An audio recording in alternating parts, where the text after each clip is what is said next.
I used to spend the night in hotel parking lots.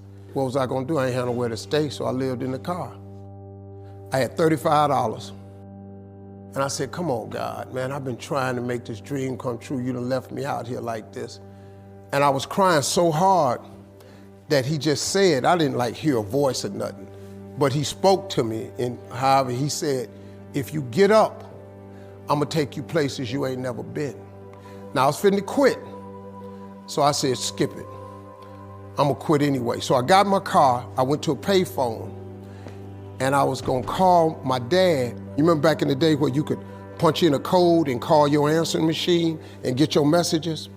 So I called, and I punched in the code, and it said, doop.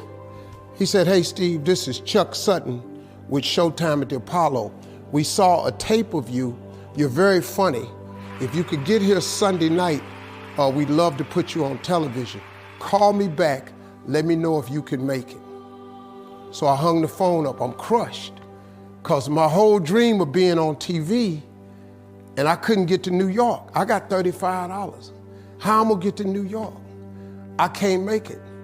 So I'm standing there at the phone booth, and tears just coming down my face. I said, God, so that must be a sign for me to go home.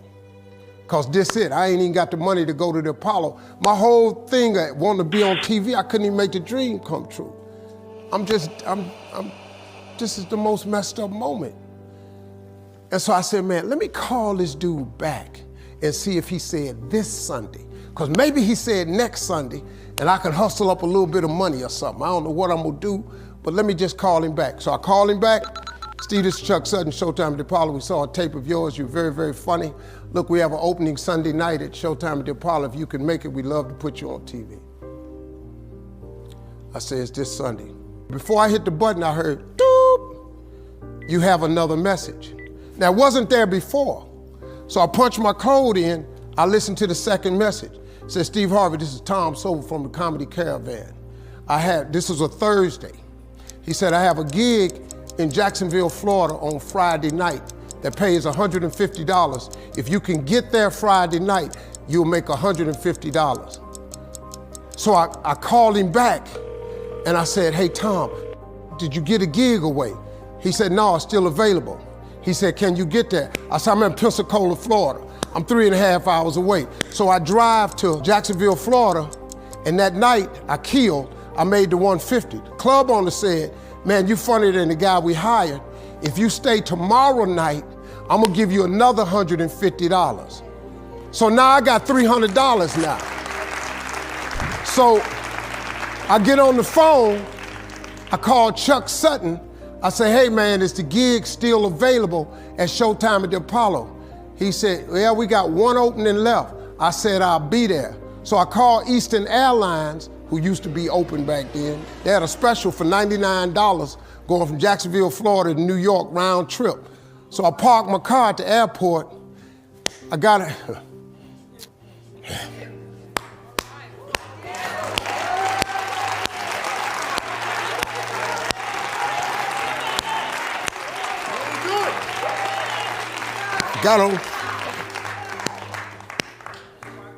Got on plane, flew. Everything I had was in 2 bags. Got to the Apollo. I said, hey man, I'm here.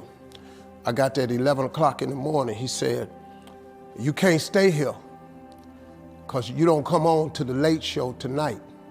I said, man, I ain't got nowhere to go. I said, if you just let me stay in this building, man, I ain't gonna move around nothing. I ain't got nowhere to go. I'm in Harlem, I can't go back out here. I got these 2 bags. I got victim wrote all over me, man. So he said, all right, if you go upstairs, don't come down. So he put me in the dressing room on the 6th floor. So that's where all the comedians was. So I stayed up there. I got hungry around 3 o'clock, and I couldn't take it no more. So I went back downstairs, a dude named Alton Liston. I said, hey man, he said, man, I thought I told you, don't come down them damn steps. I said, hey man, I'm just hungry, man. I said, let me go to that KFC I saw on the corner, just let me get some chicken. I'll come right back. He said, man, if you ain't back in 20 minutes, you ain't getting in this building. So I went, bought me some chicken, came back. So the comedians started coming in the building. They started coming up on the 6th floor.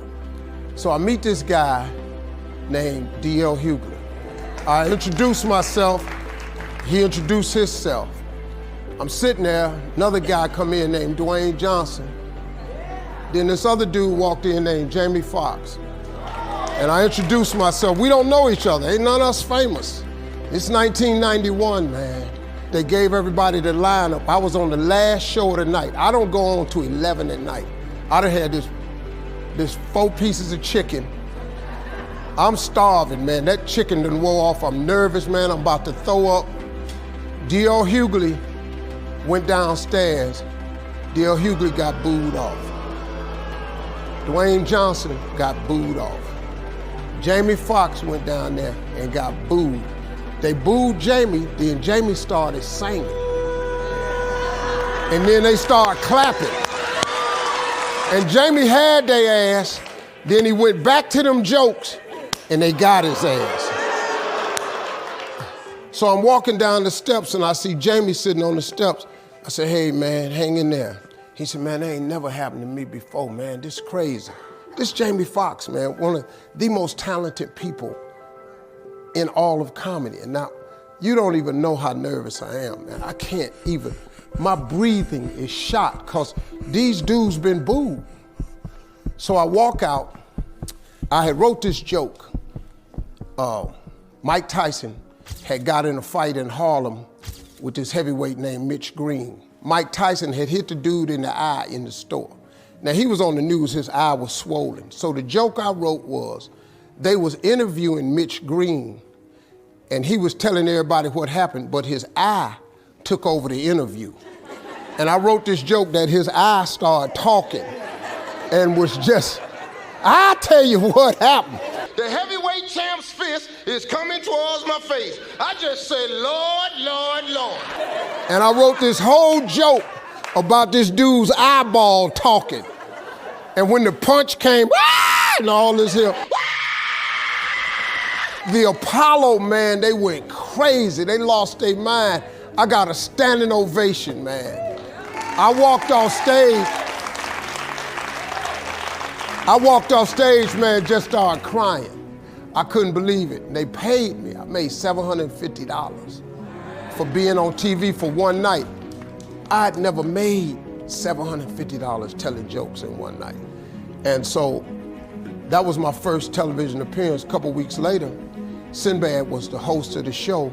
He got this job on Different World. And so he quit. And so Mark Curry became the host. And then Mark Curry got hanging with Mr. Cooper and he quit. And they came to me and said, would you come back to New York and host amateur night for us to just try you out? Oh, ain't no problem. And so I went to New York, I hosted amateur night and I was killing. But every time we went to commercial break, I was supposed to let the warm-up act take over like Ruben does. But I knew not to let the warm-up act do that because he would change the attitude of the crowd because the Apollo was a wild place. So I stayed out there. I did the warm-up and the hosting. And I created a bond with that audience. And that's how I got on TV. It was my very first TV show. I hosted Showtime at the Apollo. I ended up being the longest running host in the history of Showtime Apollo. I did that show for 8 years. Nobody ever did it for 8 years. And that was my turn back moment. See, in your life, everybody has a turn back moment. You have a moment where you could go forward or you can give up. But the thing you have to keep in mind before you give up is that if you give up, the guarantee is it will never happen. That's the guarantee of quitting, that it will never happen no way under the sun. The only way the possibility remains that it can happen is if you never give up no matter what. Because God is always coming. He's never too late. At your worst moment, look man, when they told me I had to be in New York, I saw no way I could get there. But that God though, he make the phone ring. I end up in Florida, I make $300. Then I go to New York, I make $750. Almost got $1,000. out of nowhere. That's what happened to me. That was my moment of never giving up. That's when I first learned that faith was everything, that you have to remain faithful.